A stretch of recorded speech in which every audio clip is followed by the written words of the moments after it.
یہ جو لائن لگا کے گیٹ نمبر 4 کے باہر کھڑے ہوتے ہیں اور آج میں وہ ٹیلی فون کی لاگ بک اٹھا کے لے آؤں کہ کتنی کالیں یہ کرتے ہیں ملاقات کے لیے تو آپ حیران رہ جائیں گے۔ 6 مرتبہ شہباز شریف کو اپنی آنکھوں سے بیٹھے ہوئے دیکھا اور قسم اٹھا کے کہتا ہوں میں کہ وہ لوگ مسلم لیگ نون کی قیادت جو کل لاہور کے اندر ایک جلسے سے خطاب کر رہے تھے وہ 2 دن ان کے گھر کے باہر بیٹھے رہتے تھے اور وہ ٹائم نہیں دیتے تھے ان کو۔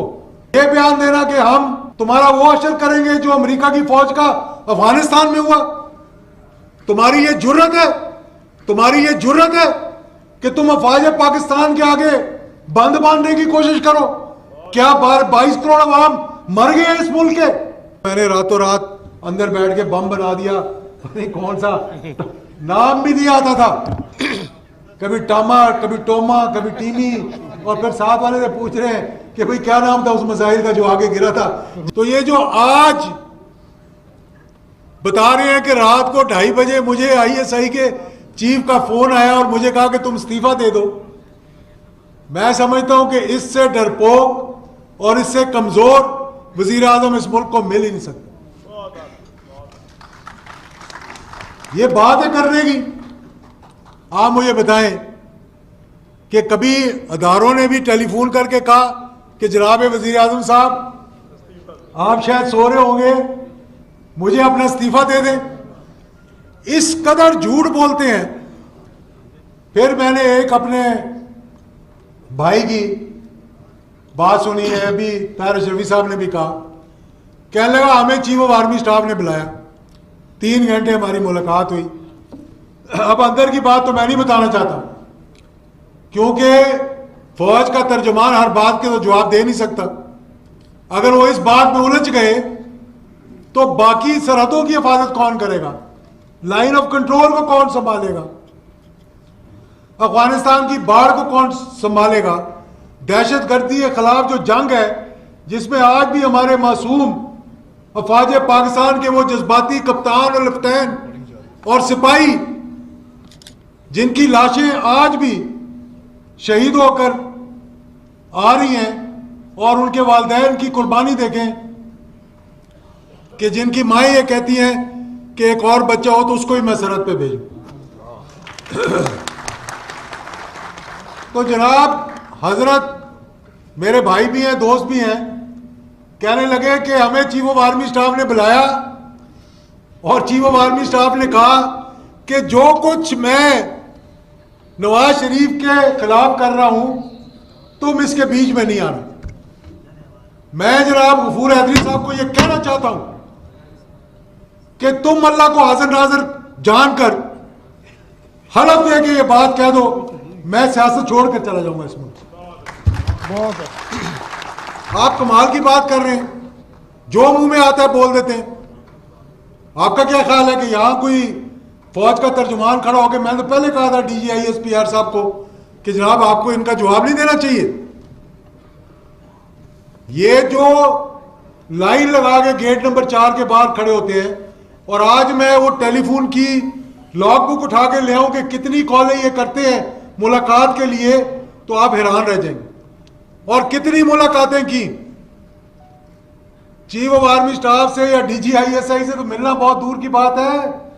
میں نے ان کے قریبی رشتہ دار کے گھر 6 مرتبہ شہباز شریف کو اپنی آنکھوں سے بیٹھے ہوئے دیکھا اور قسم اٹھا کے کہتا ہوں میں کہ وہ لوگ مسلم لیگ نون کی قیادت جو کل لاہور کے اندر ایک جلسے سے خطاب کر رہے تھے وہ 2 دن ان کے گھر کے باہر بیٹھے رہتے تھے اور وہ ٹائم نہیں دیتے تھے ان کو۔ وہ تو بہت بڑی بات ہے۔ میں نے ان کو دیکھا اسٹیشن کمانڈر لاہور 1999 کے کو کے بعد وہ بریگیڈیئر صاحب کے دفتر میں وہ لوگ بیٹھے ہوتے تھے جو آج پاکستان کے بہت بڑے جمہوریت کا علم اٹھا کر کھڑے ہوئے ہیں کہ جمہوریت کے لیے ہم قربانیاں دے دیں۔ یار تم مطلب کوئی تھوڑا بہت، اور پھر یہ بیان دینا کہ ہم تمہارا وہ اشر کریں گے جو امریکہ کی فوج کا افغانستان میں ہوا۔ تمہاری یہ جرت ہے کہ تم افواج پاکستان کے آگے بند باندھنے کی کوشش کرو. کیا 22 کروڑ عوام مر گئے ہیں اس ملک کے؟ تو یہ میں آپ لوگوں کو بتانا چاہ رہا ہوں کہ اس وقت 5th جنریشن وارفیئر جو ہو رہی ہے میرے عزیز دوستوں بزرگوں، یہ غور کرنے کی بات ہے. پہلے انہوں نے ان مجاہدین کو، طالبان کو بدنام کرنے کی کوشش کی، یہاں پر پاکستان کے اندر دہشت گردی شروع کروا دی. یہاں تک کہ خود مولانا فضل الرحمان صاحب میرے ساتھ والی کرسی پہ بیٹھتے تھے پارلیمنٹ کے اندر، کھڑے ہو کر انہوں نے تقریر کی کہ یہ مرگلا کی پہاڑیوں تک دہشت گرد پہنچ گئے ہیں، کسی وقت بھی اتر جائیں گے. آپ لوگ کیا کر رہے ہیں؟ ہماری فوج کیا کر رہی ہے؟ اور جب فوج متحرک ہوئی اور آپ نے دیکھا کہ دہشت گردی کے خلاف جب جنگ شروع ہوئی، 80,000 لوگ شہید ہوئے. 48 میں، 65 میں، 71 کی جنگ میں اتنے لوگ جو ہے وہ شہید نہیں ہوئے ہمارے فوج پاکستان کے اور پاکستان کے شہری. 80,000 سے زیادہ شہید ہوئے ہیں. جنرل سے لے کے، سرجن جنرل سے لے کر، لیفٹیننٹ جنرل سے لے کر اور بریگیڈیئر تک اور میجر تک کتنے شہید ہوئے ہیں جتنے 65 کی جنگ میں نہیں ہوئے، 71 کی جنگ میں نہیں ہوئے. اور وہ جنگ ہم نے لڑی، ہماری فوج نے لڑی اور آج بھی لڑ رہی ہے. کون تھا اس کے پیچھے؟ ہندوستان تھا اس کے پیچھے، CIA تھا اس کے پیچھے، موساد تھی اس کے پیچھے.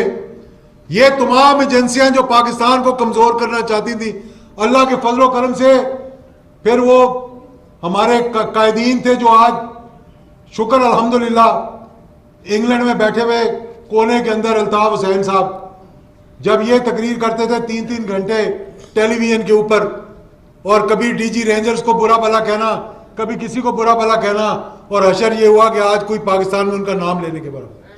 بے شک کہ ہم نے غلطی کی کہ پاکستان بنا دیا. خود جا کر ہندوستان کے اندر بولا اس. ان کو تو پتہ ہی نہیں کہ ملک کتنی قربانیوں سے بنا تھا. اس کے بعد گلبشن یادیو جیسے لوگوں کو بھیج دیا اس ملک کے اندر. اس کے بعد انہوں نے دہشت گردی شروع کروا دی. آج کراچی میں بھی امن ہو گیا. اب اس وقت میں آپ کو بتانا چاہتا ہوں مولانا صاحب، شاید آپ کو اس بات کا علم نہیں ہے کہ 2.5 ارب سے زیادہ رقم پاکستان کے اندر بھیجی گئی ہے فرقہ واریت کو طول دینے کے لیے. ان کو پتہ لگ گیا ہے کہ پاکستان کی فوج الحمدللہ اس ملک کو کمزور نہیں ہونے دے گی. اب وہ کیا چاہتے ہیں کہ شیعہ سنی کو لڑوا دیں، بریلوی دیوبندی کو لڑوا دیں، اہل حدیث کو آپس میں لڑوا دیں اور ایک دوسرے کو برا بھلا کہیں. یہ تو ہمارے علماء کی مہربانی ہے جنہوں نے محرم میں قابو کر لیا. اور آج پھر اس ملک کے اندر یہ بات بھی میں نے بہت سے علماء اکرام کو کہی. پچھلی طرح احمد الحق صاحب چلے گئے ہیں، یہاں ہم بیٹھے ہیں، ان کے فنکشن میں میں نے یہ بات کہی تھی کہ اس ملک کے اندر علماء اکرام کی کمزوری یہ ہے کہ وہ ایک پلیٹ فارم پر اکٹھے نہیں ہوئے. کیا لا الہ الا اللہ محمد رسول اللہ کے کلمے پہ یہ بننے والا ملک کہ پاکستان کا مطلب کیا؟ لا الہ الا اللہ محمد رسول اللہ. اور پھر ہمیں ادھر اس ملک کے اندر جہاں 22 کروڑ عوام مسلمان ہے، کلمہ گو ہے، پھر ہمیں تحفظ ناموس رسالت کی ضرورت پڑتی. اگر ہم سب اکٹھے ہوں، میں یقین سے کہتا ہوں کہ کسی کی جرأت نہیں کہ وہ ختم نبوت کے خلاف بات کرے. بے شک کسی کی جرأت ہو سکتی ہے یہ؟ ہرگز نہیں. یہ ہماری اپنی کمزوری ہے کہ عظمت صحابہ بہت بڑی بڑی ریلیز نکل رہی. کیا وجہ ہوئی ہے کہ ہماری کمزوری کی وجہ سے ان پہ انگلی اٹھی، ان کے بارے میں بات کی گئی پاکستان کو کمزور کرنے کے لیے، اور ہم اس کا نشانہ بنتے جا رہے ہیں. آج میں ان لوگوں سے پوچھتا ہوں کہ کون یہاں پر، میں تو اس بیانیے پہ ابھی آنا نہیں چاہتا، جب اس بیانیے پہ آؤں گا شاید آپ لوگ بوجھ ہی نہ اٹھا سکیں اس کا، کیونکہ میں ان کے اندر کی بات بتاؤں آپ کو کہ یہ کیا کرتے رہے ماضی کے اندر. آج کہتے ہیں کہ میرے بیانیے کا بوجھ اٹھانا بڑا مشکل ہے. کہاں تھا وہ بیانیہ؟ مجھے بتائیں کہاں تھا وہ بیانیہ جب آپ جنرل جیلانی کے گھر بیٹھے کے باہر بیٹھے رہتے تھے سارا دن، کدھر تھا وہ بیانیہ؟ کہاں تھا وہ بیانیہ جب آپ کی بوری سے پیر پگاڑا نے کہا کہ دانے گرنے شروع ہو گئے اور ضیاء الحق شہید نے جا کر کہا کہ میں نے اس بوری کو سی دیا؟ کہاں تھا وہ بیانیہ؟ دانے تو سارے گر چکے تھے، جا چکے تھے۔ کہاں تھا وہ بیانیہ جب ضیاء الحق شہید نے کہا کہ میری عمر بھی اس کو لگ جائے؟ وہ فواد جس نے آپ لوگوں کو پالا، کوئی چیف آف آرمی اسٹاف کو اپنا ڈیڈی کہتا تھا، کوئی اس کی پارٹی کا سیکرٹری جنرل بن جاتا تھا۔ جوید اقبال صاحب، آپ کا بھی شکریہ کہ آپ تشریف لائے، خان عبد القیوم خان کے ساتھیوں میں سے اور آرگنائزر ہیں خان عبد القیوم خان مسلم لیگ کے، آج صوبہ سرحد کے بڑی دیر سے بیٹھے ہوئے، ان کی عمر بھی بڑی ہے۔ آپ جیسے لوگوں پہ ہمیں فخر ہونا چاہیے کہ آپ نے مسلم لیگ کے لیے ساری عمر گزار دی اور قمر قطب صاحب نے اور باقیوں نے۔ تو میرے دوستوں اور بزرگوں، میں صرف یہ آپ کو بتانا چاہتا ہوں، انشاءاللہ استحکام پاکستان کا سلسلہ رکنے والا نہیں ہے انشاءاللہ۔